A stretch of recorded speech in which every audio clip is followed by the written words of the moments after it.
Chapter 7. Marcus sat at the Peel retail park eating his cold chicken burgers. He had already called the police. He was put through to a detective that was heading up the case into the murder of his Ellie. But something wasn't right about the conversation. A chat that should have been reassuring was nothing of the sort. There were no platitudes such as, "I'm sorry for your loss," more in the way of, "Who can vouch for your whereabouts this morning?" Marcus felt an unease. He guessed that apart from the killer, he and the kids were the last people to see Ellie alive. Maybe that's just the way detectives saw the world, Marcus told himself. But the unease was strong. Marcus decided that he had to do some detective work himself. Just walking into the police station felt like it was certain arrest. Who would look after the kids? Marcus picked up his phone, wiping off the grease that he had left there with his KFC hands, and searched the internet. The nearest UPS depot he could find was in Leeds, so he dialed and waited, and waited, and waited. Eventually, someone who sounded flushed answered. "UPS, Kevin speaking. How can I help?" "Kevin, I'm in the northeast. Where's your nearest depot to me?" "We've got one in Sunderland. You want the phone number?" "Yes, sorry. Yes, please."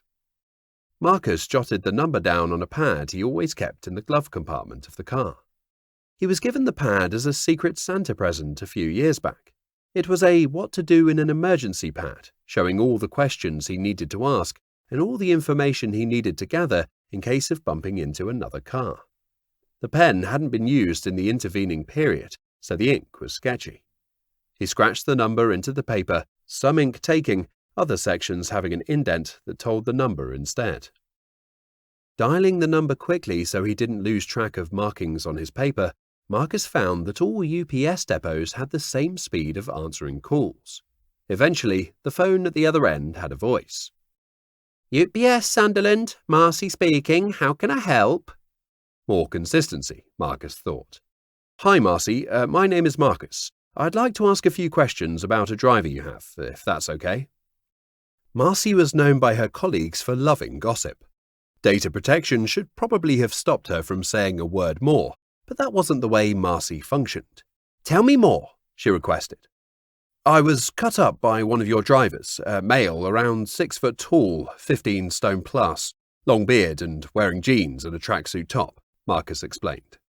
"Oh, doesn't sound like one of ours," Marcy replied. "The manager here, he's pretty strict on uniform. He wouldn't have got away with leaving the depot dressed like that."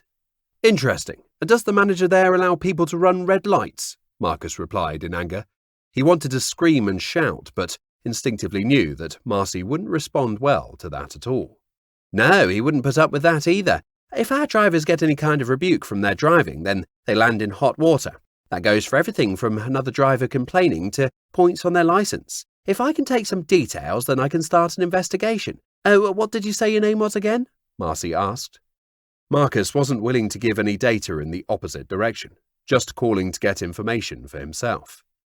Thinking on his feet, Marcus decided to cut to the chase, putting Marcy off from asking any more questions about his personal data. "I have his registration number if that helps," he offered. "Oh yes, that helps greatly," she replied, seeming to forget that she had just asked for his name.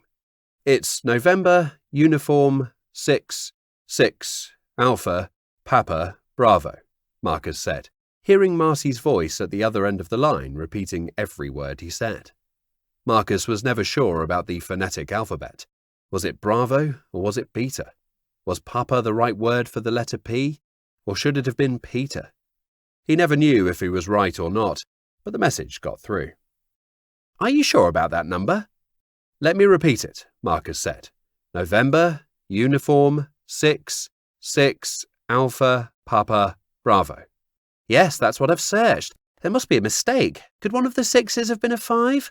Or maybe it was Alpha, Papa, or even Alpha, Bravo. What do you say?" "No, that's definitely the right registration number. I have the image etched in my brain. I followed the guy for some time. Why do you ask?" "That's not one of ours," Marcy explained. She was going to ask for his name and address, plus contact details again, Before another word could come out of her mouth, the caller had hung up.